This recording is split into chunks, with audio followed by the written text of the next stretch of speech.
podcast tem o patrocínio master de Super Rissul. Quem vive do seu lado, vive do seu jeito.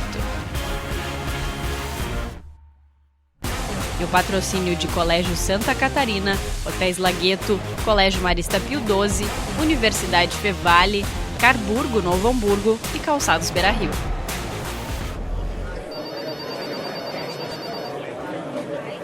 Gustavo Henneman, um jornalista que respira esporte e tem como missão dar o máximo de si para ver as histórias, boas histórias serem contadas da melhor maneira possível, valorizar quem merece. Eu acho que o principal é tu ser honesto, assim, sabe? Tu saber dizer quando tu não sabe uma coisa, né? Tu ser sincero e pesquisar. Eu acho que isso é o principal, assim, ser humilde e honesto. No local a gente pedia pro colega sempre pedir uma pizza pra gente, levar embora, alguma coisa assim, e eu ligando pro Claudemir na hora, que era o motorista que tava aqui em Novo Hamburgo. Ô Claudemir, pede uma pizza pra mim lá, eu tô pedindo pra ele assim, um estouro, eu não vi a briga, deu um estouro no vidro traseiro do carro.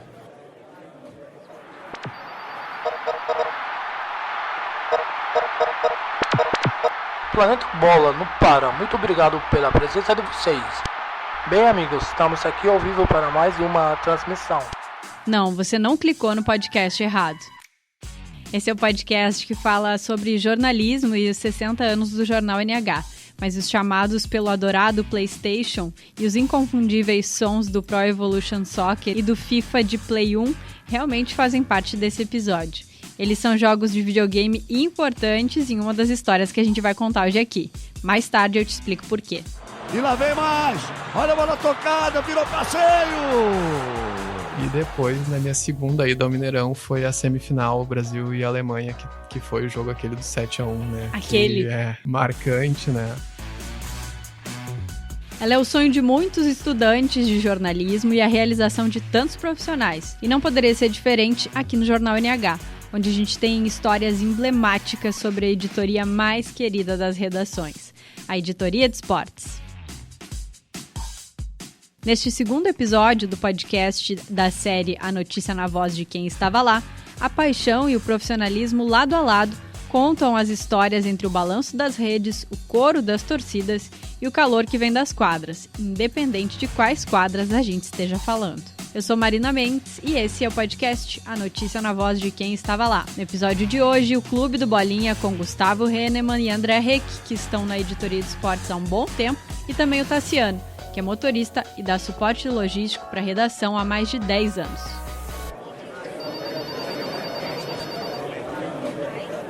Comecei na Fevale, na verdade, estudando engenharia química, né? Isso em 2007. Saí do ensino médio, passei no vestibular para engenharia química e fiz praticamente 2 anos, 4 semestres de engenharia química e vi que aquilo ali não era para mim. Estava perdendo já metade dos cabelos naquela época, né? Agora já tem bem pouquinho. Era a minha segunda opção, era jornalismo, né? Ver os extremos, né? Era engenharia química, a segunda opção era jornalismo.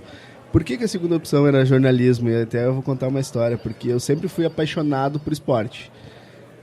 Desde pequeno eu jogava futebol. E o que aconteceu, assim? Na época que eu jogava videogame, eu jogava praticamente só futebol, né? Futebol e corrida de carro. Então eu narrava passes, né? Jogada de letra, os gols, inventava uns bordões na época, brincava sozinho praticamente, né? Tinha um controle só no videogame, então era o cara que fazia os campeonatos ali e brincava em casa. Até porque a mãe trabalhava fora, eu ficava sempre com a minha avó, né? Viu? Eu falei que a história do PlayStation era importante nesse episódio. Mas brincadeiras de criança à parte, o jornalismo pro Gustavo também é coisa de família.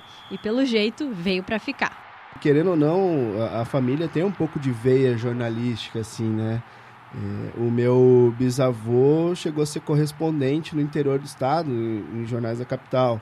E depois também o meu tio, ele narrava jogos lá na década de 70, quando as TVs começaram a chegar aqui. O meu tio assistia o jogo na TV e pegava uma caixa de som e narrava para o resto das pessoas escutarem na cidade. Porque nem isso em Araricá, né? A televisão e aí ele transmitia. Transmitia ali, meio que o que se faz hoje, uma transmissão de tubo, né? Que a gente chama hoje.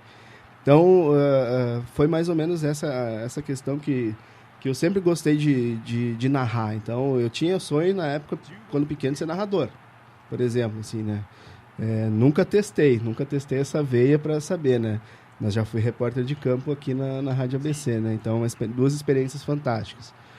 O jogo Inter e Guarani na Série B do Campeonato Brasileiro e Grêmio River Plate uma semifinal de Libertadores da América. Então, dessa questão, assim, eu acredito que escolher o jornalismo para mim foi a felicidade total, assim, dentro do que eu mudei, né, na minha vida, assim, porque de 2 anos de engenharia química, a química até ia bem, o problema era os cálculos, né, então depois isso começou a complicar e dizem, né, todo jornalista tem um pouquinho de probleminha com matemática, né, então é meio que clássico essa situação. Muito bem, Gustavo, e a gente fica até feliz que tu não é muito bom nos cálculos, porque o jornalismo esportivo ganhou muito com essa tua mudança de carreira. E antes do Gustavo contar a história dele hoje aqui, eu te peço para pensar, quando que uma derrota pode também ser uma conquista? Eles de novo. Olha só que absurdo. A chance de mais um gol. Gol da Alemanha. Meu nome é André Reck, eu trabalho com jornalismo já há 21 anos. O esporte me proporcionou 2 grandes conquistas, assim, que eu considero, né? Que foi uma matéria minha que eu ganhei o Premiari, né? Que me deixou muito feliz, assim. E que foi a cobertura da Copa do Mundo, né? Que são 2 coisas muito massa, assim, né? Uma Copa do Mundo de futebol, a gente conseguir acompanhar. Assim como eu imagino que numa Olimpíada não tive a oportunidade de cobrir a Olimpíada, a gente estava com tudo encaminhado, mas enfim, não deu pra gente acompanhar em 2016 aqui no Rio, né?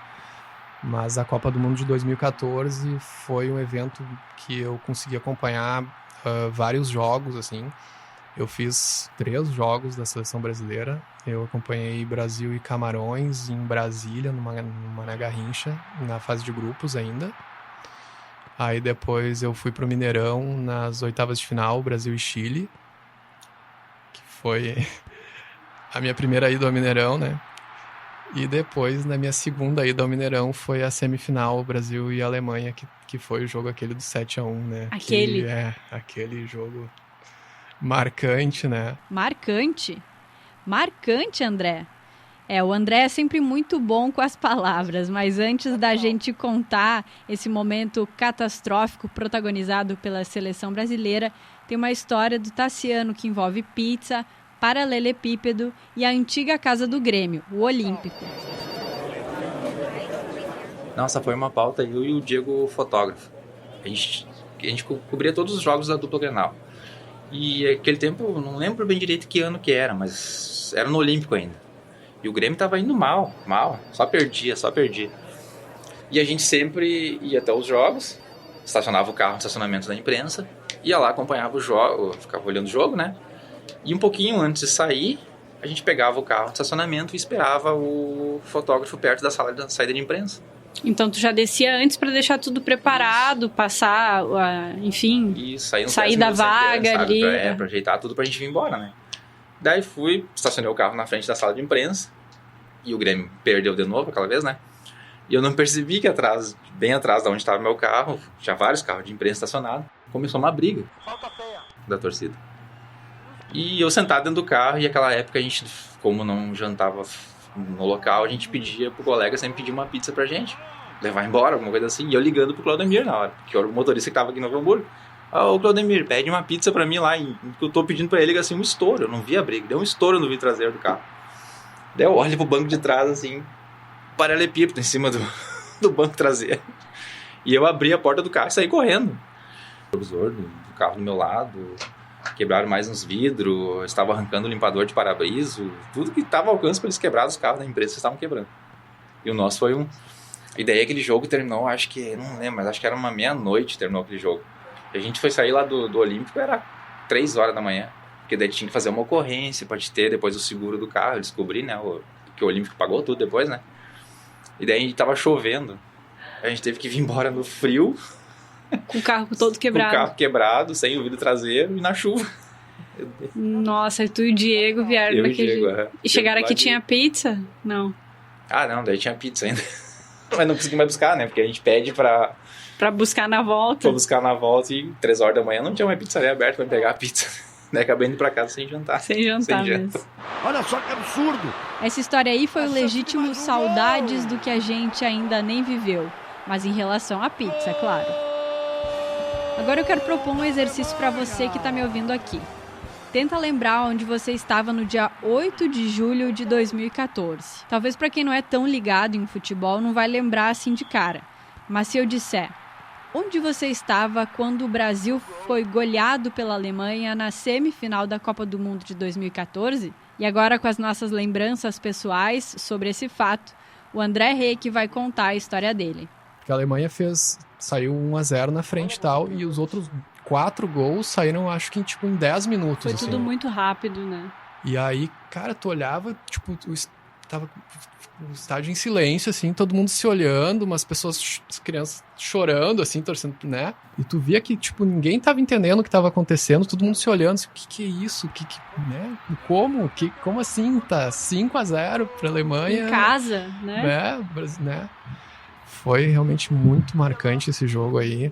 Enfim, o Brasil acabou eliminado e tal, e aí do Mineirão, eu de Belo Horizonte fui direto pro Rio, consegui acompanhar também a final, né, da Copa, com o título da Alemanha, né, vencendo a Argentina na final no Maracanã. Então foi muito legal acompanhar a Copa do Mundo, não só pelos jogos, mas também pelos bastidores, né. Tu tá no meio de uma cobertura gigantesca, assim, aquelas salas de imprensa enormes lotadas de que a FIFA colegas, organiza nos estádios, lotado de colegas de todo mundo, né? Entrevistei torcedores de todo mundo, né? Pessoal da Alemanha, da Holanda, de tudo que é lugar. E entrevistei jornalistas também, a gente fez matéria de bastidor, né? Entrevistei gente de tudo que é lugar. Foi muito legal, assim, né? Tu olhar para um lado, tá um cara da Alemanha, o pessoal do Japão ali na outra mesa, né? Muito legal. E todo mundo com um objetivo em comum, né? Que Sim. é celebrar o futebol, que é olhar pro esporte, assim. Sim. E como é que foi pra conseguir cobrir a Copa, André? Tipo assim, o que precisou fazer pra até conseguir ter certeza que tu realmente ia, né? A gente elaborou todo o planejamento ali, né, da cobertura, né, e a empresa foi atrás para também vender os patrocínios pra gente estar conseguindo ir pros jogos, né. E dá pra escolher o mais marcante? O 7-1, com certeza. Com certeza, porque foi Vamos um absurdo, esquecer, né? Aquele jogo foi um absurdo e depois do jogo todo mundo enlouquecido na sala de imprensa, assim, como que se trata um negócio desse, né? Uma coisa realmente histórica, né? Nunca tinha acontecido e ninguém sonhava que pudesse acontecer, né? Normal o Brasil perder da Alemanha, né? 1-0, 2-0, 3-1, já histórica, assim. mas né? 7-1 do jeito que foi, assim, e a conversa que tu via nos bastidores é que, o futebol do Brasil vai ter que se reinventar, vai ter que mudar e tal, porque isso que aconteceu não é normal, né, e tal. Foi uma virada de chave no futebol brasileiro, assim, essa partida. Isso durou por um tempo, né? Começou a se buscar o que a Alemanha faz, mas como que a Alemanha trabalha, categorias de base e tal, e essa discussão levou um tempo, assim, ainda. Eu não sei se de fato mudou alguma coisa no futebol brasileiro, né? Em termos de estrutura, de organização, que começou a se falar. Acho que não mudou, assim, grandes coisas, mas serviu para de repente, dar realmente uma repensada na questão. Eu acho mais não no jogo em si, mas de cabeça, assim, a gente não vai ganhar só por entrar em campo, de vestir a camisa amarelinha. Muito grande, né? Da camisa amarela, assim, um encanto, né? Uma certeza, eu acho, muito grande, assim, antes disso. E aquela coisa de que só o talento não ganha jogo, né? Só tu ser bom de bola e tal, e ter jogadores talentosos não é suficiente. Tu tem que ter um time organizado taticamente e tal, tu tem que estudar o teu adversário, isso eu acho que sim. Né, os técnicos começaram a cuidar mais disso, né? Como eu falei no início desse episódio, a editoria de esportes é um sonho para muitos estudantes. E como vocês já ouviram, para o Gustavo também não foi diferente. Comecei no esporte aqui no Grupo Sinos depois da Copa do Mundo de 2014, né? E daí comecei a fazer pautas mais normais, né? Cobrir um jogo de futebol, para mim, na época, já era algo, né, fantástico dentro de uma realidade que eu nunca tive. Por isso, uma coisa que eu digo, assim, até para o pessoal que está na faculdade, na época me diziam assim, não, mas tu não pensa em chegar direto no jornalismo esportivo. Dificilmente tu vai conseguir chegar direto no jornalismo esportivo numa grande empresa. E eu falei, não, isso é bobagem. Tu não precisa disso. Vou chegar lá já sabendo tudo de esporte, ou vou ser o jornalista esportivo que for. Não é assim que funciona. Passei vários anos trabalhando como estagiário em várias situações, ganhando experiência para chegar no momento no Jornal NH, como falou no começo, um freelancer que fazia de tudo, até fazer uma cobertura de praia e voltar para cá, voltando para geral novamente e indo para o esporte definitivamente. E daí nessa questão do Novo Hamburgo, comecei a me envolver mais em 2015, no Campeonato Gaúcho, o primeiro Campeonato Gaúcho que eu fiz a cobertura. E olha só que legal, 2 anos depois, o Gustavo faria uma das coberturas da sua vida, acompanhando o Esporte Clube Novo Hamburgo na conquista do Gauchão. Depois de uma grande campanha, o Anilado estava na final.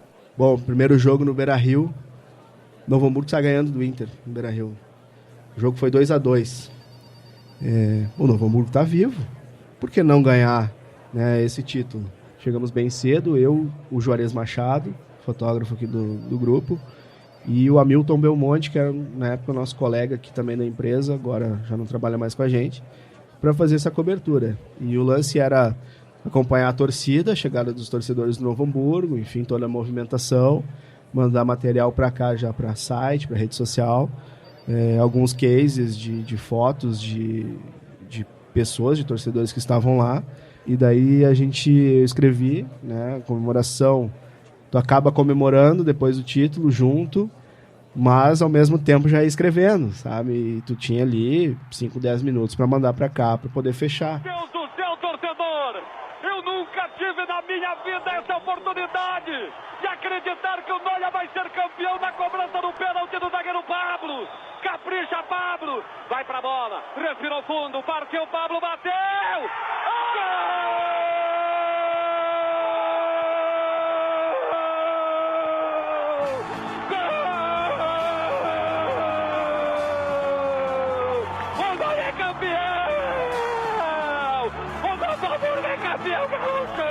Fechado o material, crônica no site, enfim.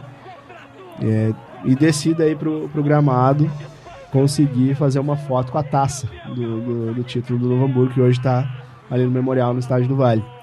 Eu guardo com muito carinho, né? E depois, qual era a ideia? Novo Hamburgo campeão. O que se faz? Vamos voltar com o time dentro do ônibus. E daí, aquele momento assim que tu vê, o cara tá lá com o filho, o Preto tava com o filho dele, o Preto tinha perdido 4 quilos naquele jogo. Coisas que as pessoas não ficam sabendo, né? Não, realmente não fazem ideia do que acontece. O cara perdeu 4 quilos, estava morto de cansado, com os pés para cima já, né, dentro do... E os outros no fundo, fazendo festa, cantando, pagode rolando, cerveja também, foi parado num posto na descida da serra para comprar cerveja. Fizeram um estoque para Exatamente, quem vive o futebol sabe que isso acontece, às vezes muitas pessoas não sabem. E é legal de estar convivendo, estar compartilhando isso também, porque querendo ou não, eu fiz parte dessa história, de contar essa história, né? Para mim... foi o ápice, assim, de uma conquista. Eu me senti parte daquilo, né? E muitos vieram me abraçar e dizendo assim, Gustavo, tu faz parte disso. Tu nos ajudou, tu nos deu confiança de também poder chegar nesse momento. Isso é entrar para a história junto com um grupo de atletas, né? Porque o pessoal que viu o título, né, que acompanhou o jogo, que sabe quem são os atletas, eles sabem porque nós aqui do Jornal NH, e eu digo nós porque foi o envolvimento de todos, não só meu, vão ter o Jornal NH, aquela edição especial, histórica, guardada em casa para o resto das suas vidas. Uma coisa dessas marca a vida das pessoas mesmo. Tanto do repórter que faz uma cobertura dessas, quanto do torcedor que acompanha isso tudo. Nessas horas, a gente vê que o jornalismo tem o papel de ajudar a olhar. E eu sei que foi nas palavras do Gustavo que muita gente pôde vibrar o título do Noia.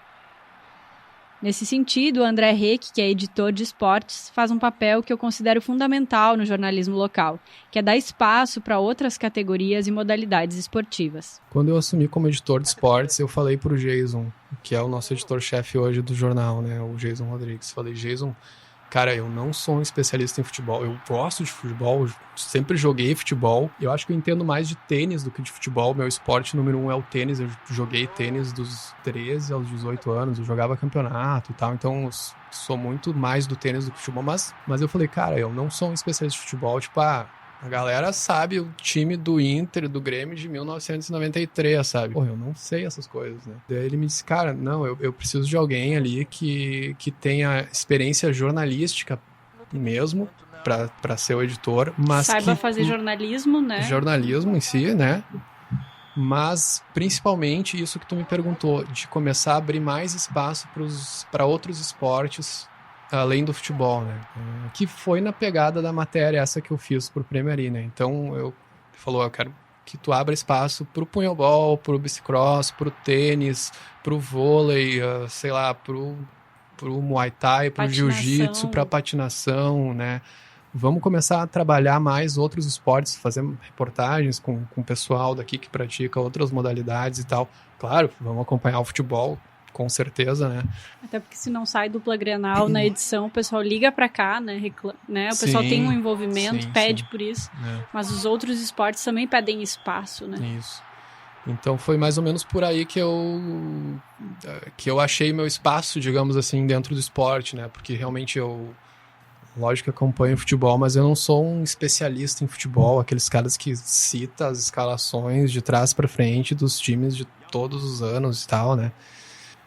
Mas aí ele me deu essa tranquilizada, assim, né? Essa segurança Foi uma mudança muito legal, assim, passar a fazer esporte. É saúde, né? É superação, é tu sair de uma situação social complicada e conseguir conquistar coisas através do teu esforço, do teu talento e tal. São pautas pra cima que a gente fala, né? São positivas, assim. E é o que a gente tenta fazer, né? O que eu vinha fazendo enquanto repórter e agora também como editor, né? Os últimos anos como editor. Isso aí, André. A editoria de esportes aqui do Jornal NH tem uma cara muito mais democrática sob o teu comando. E eu tenho certeza que os atletas de todas as modalidades e categorias concordam comigo. Mas para você que está ouvindo, eu quero adiantar uma informação. O André não chegou direto no esporte, não. Ele primeiro foi repórter, sabe de quê? De polícia.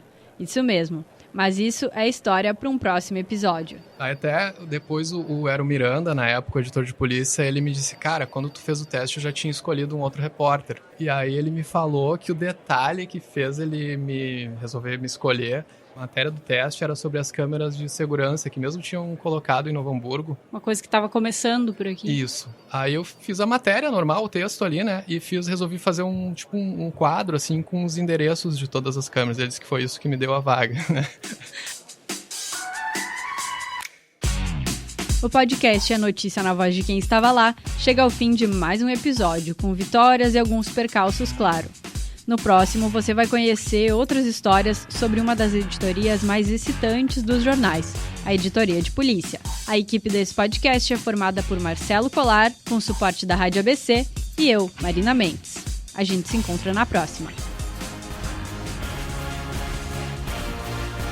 Este podcast tem o patrocínio master de Super Rissou, e o patrocínio de Colégio Santa Catarina, Hotéis Lagueto, Colégio Marista Pio XII, Universidade Fevale, Carburgo Novo Hamburgo e Calçados Beira Rio.